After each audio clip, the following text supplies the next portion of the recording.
Okay, we're going to be going through some distal thoracic limb points. So to start off, we're going to be starting with heart 7.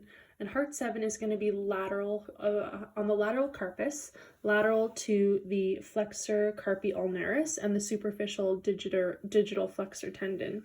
So first we'd want to be palpating for those tendon points. And just lateral to that is where heart 7 is going to be going.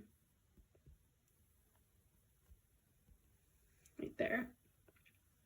Then we have small intestine 3, which is just proximal to the 5th metacarpophalangeal joint. And so if we take a look at where that's going to reside, we'd be expecting the 5th metacarpophalangeal joint to be about here.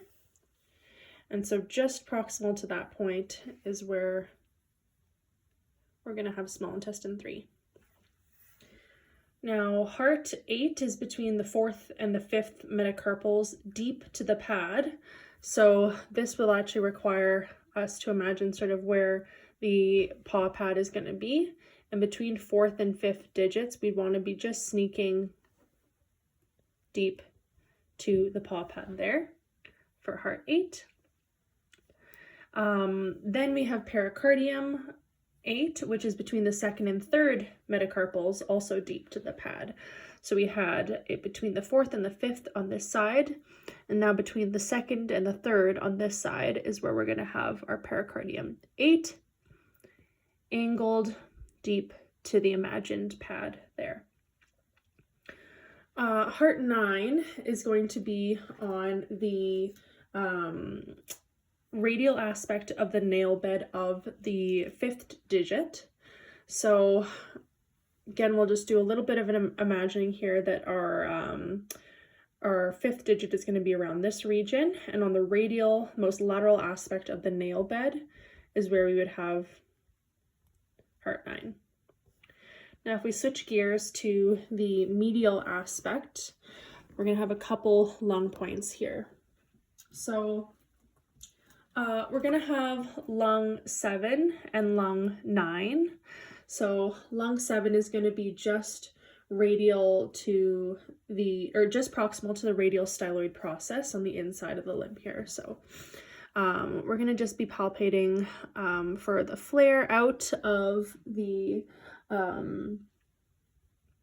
radius on this aspect, and just proximal to that flare is where our lung 7 is going to go. Now, lung 9 is going to be a little bit distal to that point, and it's going to be level with the carpal joint, which in the live patient we'd be able to flex and extend and figure out where that joint crease is. So level with that carpal joint is where we're going to have our lung 9 point. Also, near this area, we're going to have large intestine 4, and if we remember where large intestine 4 is, it's going to be sort of in the webbing between the 1st and 2nd digit, just within sort of that web crease that we're going to imagine between the 1st and 2nd digit right about there. So you can tell that it's decently close to those lung points there. The other points on the lateral aspect are going to be triple heater 3 and triple heater 5. So on the dorsal manus, just proximal to the 4th and 5th metacarpal phalangeal joints is where triple heater 3 is going to exist. So we had our imagined 4th and 5th, remembering that this point was at the lateral aspect of that 5th digit. So sort of in between where we would expect the 4th and 5th metacarpal phalangeal joints to go, just proximal to that is where we're going to have our triple heater 3. Triple heater 5 is going to be to sun proximal to the carpus, which we imagine the joint line to be about here. And it's going to be between the radius and ulna, which again, we would be able to palpate for that interosseous space there. And evaluating to sun proximal will be our triple heater 5 points. Now we're also going to have our Bachier points. So those are going to be in between the digits, the web margins, angled depending on where you're wanting or what effect you're wanting to achieve with those points.